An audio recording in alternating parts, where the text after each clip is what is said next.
Hello, 911. Yeah, I think there's a body out here. I don't know if this is a fake or what. Please send somebody. Hurry. This is really freaking off. Please hurry. Send somebody. Okay, stay right there, sir. 21-year-old Reagan Tokes was last seen Wednesday night leaving a bar in the Short North where she worked. And tonight, we have team coverage with reaction from OSU students and employees who work in the Short North. February 9th, 2017, 10:47 a.m. A man making a U-turn in Scioto Grove Metro Park slams on his brakes. There's something in the field. At first, he thinks it's a mannequin, just some weird prank. But as he gets closer, his stomach drops. It's not a mannequin, it's a body.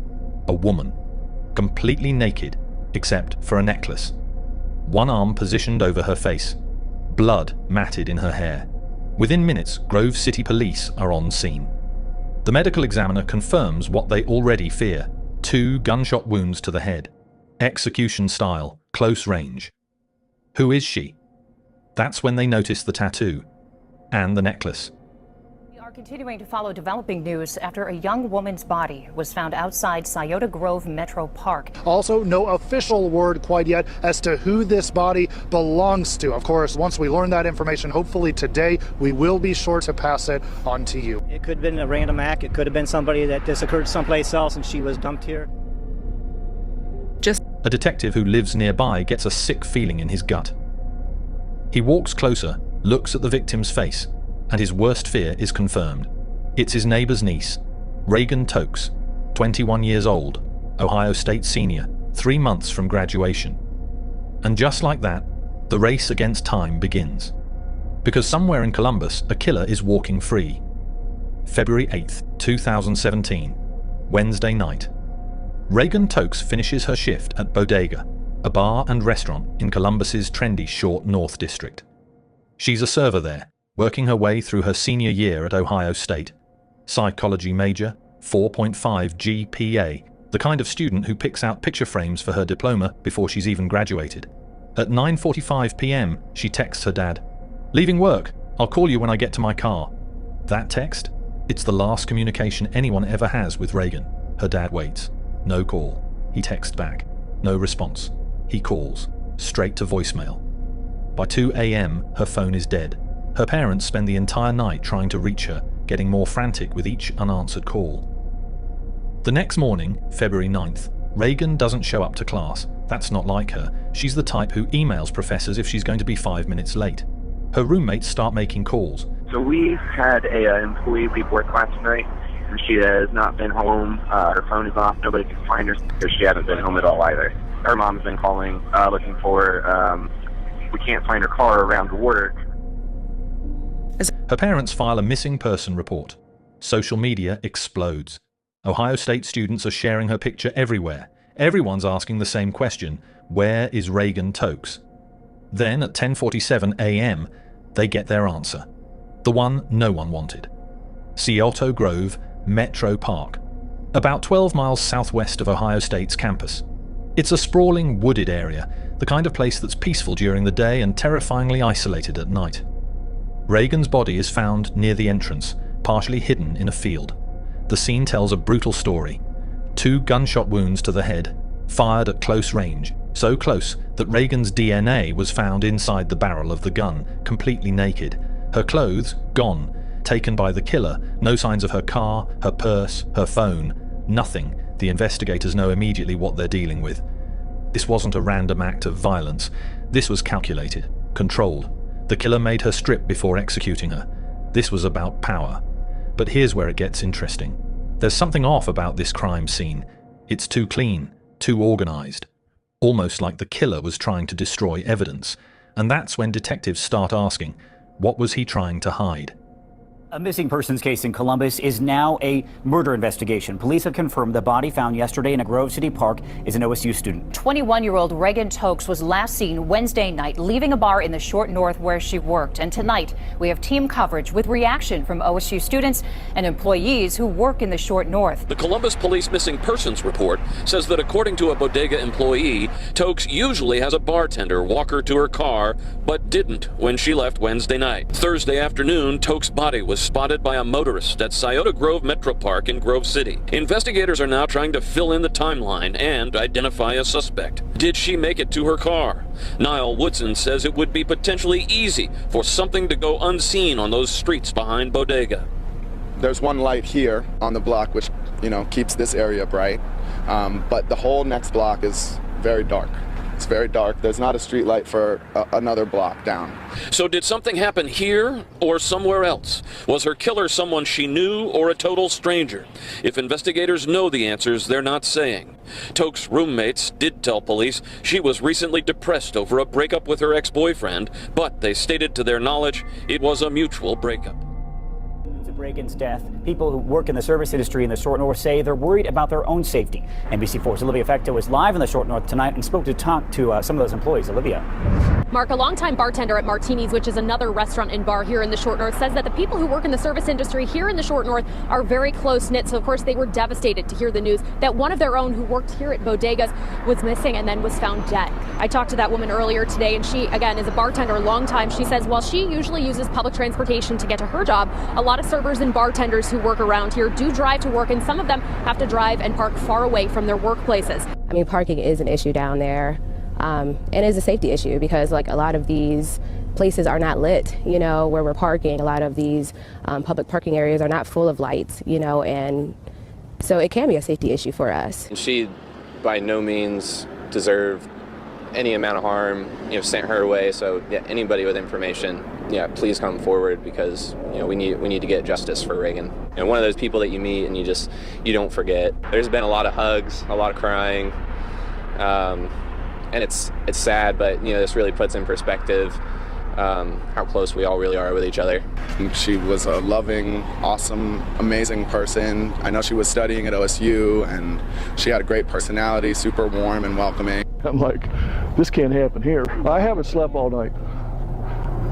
I'm serious. That's all I've been thinking about all night long. Reagan Tokes' missing car was found on Oakwood Avenue on Columbus's east side. The Ohio Bureau of Criminal Investigation is assisting Grove City Police with this investigation, and they're asking the public for help in the search for clues.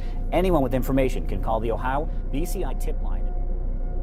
While crime scene techs are processing Reagan's body, Columbus police get a hit. Reagan's car, a 2013 Honda CR-V, has been located, abandoned in southeast Columbus, not far from the area where the killer dumped it. But how did they find it so fast? Here's the wild part. A digital license plate reader, the kind attached to commercial vehicles driving around the city, photographed Reagan's front license plate after the murder. That data went into a database that police access, and boom, they've got a location. They find the car around noon on February 9th, and this is where the killer's plan starts to fall apart. Inside the vehicle, investigators discover 1. A gas can, brand new. Why would someone need a gas can in a victim's car unless they were planning to burn it?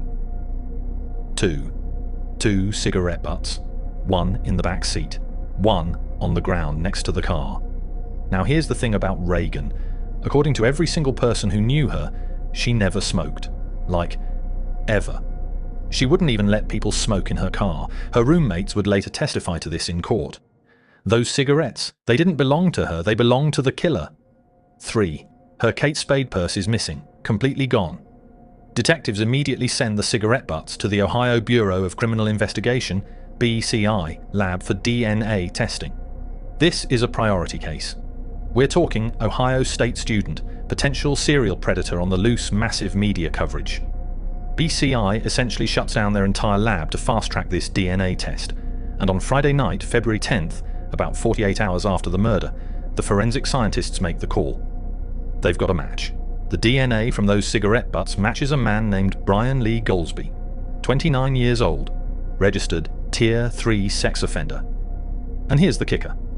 He lives in southeast Columbus, right near where Reagan's car was found. But wait, it gets worse.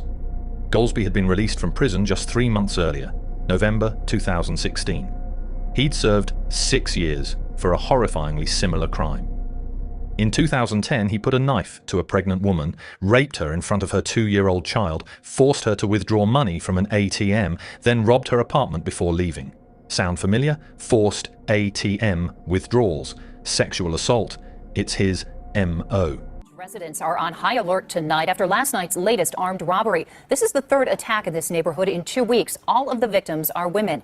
NBC4's Tyler Carter is live from German Village tonight, where residents have called a safety meeting. Tyler?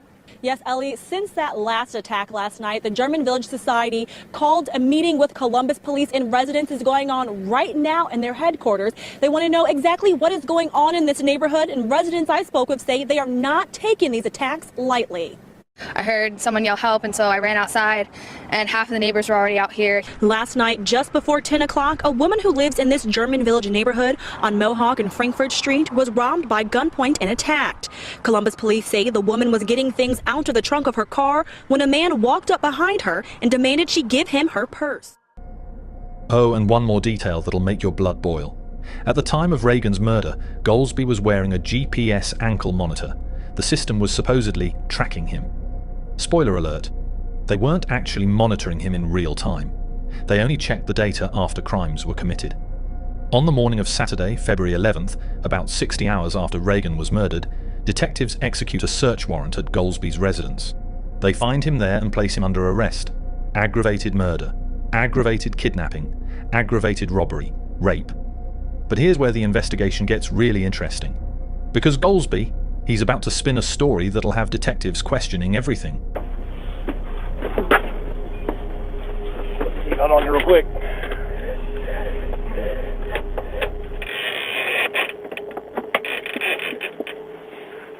Talk about anything if you ask a question, all that stuff. Just tell them Nick's gonna talk to him, and that's all. That's the only answer to give them. Yep. Okay.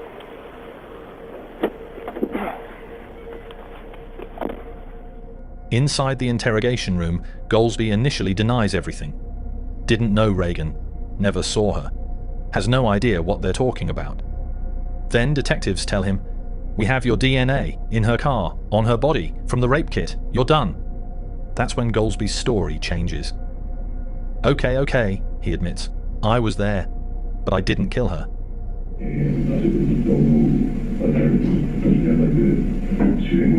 He lays out this elaborate story. Yes, he approached Reagan after she left work. Yes, he forced her at gunpoint into her car. Yes, he made her drive to multiple ATMs to withdraw money. She successfully got $60 at the second one. Yes, he raped her. But the murder, that wasn't him. It was TJ. According to Golsby, TJ was an accomplice who was with him that night. TJ was the one who pulled the trigger. TJ was the one who executed Reagan in that field. Golsby was just following orders because TJ threatened him. Detectives listen to this story and think, is this real? They run with it. They use it as an investigative technique. Tell us more about TJ. Where can we find him? What does he look like? Golsby provides details. But here's the problem. None of it checks out. No TJ. No evidence of a second person. No witnesses. Nothing. He gets behind me. At first I heard click, nothing happened, so I'm thinking about it. He say, and he goes, ah. She falls. She lays on the ground. I'm looking on the car. And then now she's again. At 9:45 p.m., surveillance cameras at Bodega capture Reagan clocking out and walking toward her car. The footage shows her alone, unaware that she's being watched. Nothing appeared suspicious at the time. No one immediately followed her out, and there were no concerning figures visible on the street or in windows nearby. The abduction happened quickly. Golsby stalking downtown Columbus. Here's the chilling part. Cote, Columbus Public Transit, released surveillance video showing Brian Golsby on multiple buses on February 8, 2017, shortly after 7 p.m., just hours before the murder. The video shows him in the downtown Columbus area, just a few miles from where Reagan worked in the short north. He was hunting, prowling, looking for a victim. GPS data from his ankle monitor shows him crisscrossing neighborhoods near Ohio State University's Wexner Medical Center, including areas around 5th and High Streets, as he searched for a victim. This is the most damning footage. Surveillance cameras at the Chase Bank ATM captured Golsby pointing what appeared to be a gun at Reagan as she withdrew $60. The last image of Reagan alive was taken by this ATM surveillance camera. Prosecutors pointed out a shadow visible next to her in the car. That figure was Golsby. The footage shows Reagan's hands shaking as she tries to complete the transaction. She's terrified. And Golsby is right there, gun trained on her, forcing her compliance. At 10:18 p.m., GPS and timeline data show Golsby ordered Reagan to pull her car over in an alleyway, where they remained for 12 minutes. It was here that she was sexually assaulted. At 11:41 p.m., surveillance video showed Reagan's car pulling up to the pumps at a gas station. This is after the murder. Golsby is caught on camera purchasing a gas can. His plan was to burn Reagan's car to destroy evidence. He's trying to be smart, trying to cover his tracks. But detectives, following Golsby's own confession, find a revolver in a storm sewer in North Linden, the area where Golsby lived. Forensic testing confirms this gun fired the bullets recovered from Reagan's head. And Reagan's DNA is inside the barrel, meaning the gun was pressed directly against her head when it fired. Detectives interview Golsby's ex-girlfriend. She tells them something chilling. On the night of February 8th, just hours after the murder, Golsby picked her up in Reagan's car. He told her he'd bought it from a guy named TJ at work for $600. He also gave her a gift, a black Kate Spade purse. Reagan's purse, the one her roommates would later identify in court. Golsby's story keeps changing, but eventually he admits to the rape, kidnapping, and robbery. He even confesses details to the mother of his 6-year-old daughter during jail visits. When she asks him point blank through the phone, "Did you rape her?" he nods yes. "Did you kill her?" He nods yes again. She drops the phone and walks out. She doesn't report it to authorities. She's too shocked, too horrified. Reagan Tokes. She was a 4th year in psychology here at Ohio State. The announcement was made on the Grove City Police Department Facebook page on Saturday morning. Brian Lee Golsby has been arrested and charged with aggravated murder, aggravated kidnapping, and aggravated robbery. Golsby has previously served time in prison for 1 count of robbery and 1 count of attempted rape. Police say they believe there may be a connection between Golsby and recent attacks around the German Village area. And now our thoughts are with Tokes' family and her friends today as they begin to start their healing process. The trial begins on March 5th, 2018, just over 1 year after Reagan's murder. The prosecution, led by Franklin County Prosecutor Ron O'Brien, calls it a night of terror. They walk the jury through Reagan's final hours, abducted at gunpoint around 10 p.m. from the short north, forced to drive to multiple ATMs for over 2.5 hours, raped, driven to Scioto Grove Metro Park, forced to strip naked, marched into a field, shot twice in the head at point-blank range.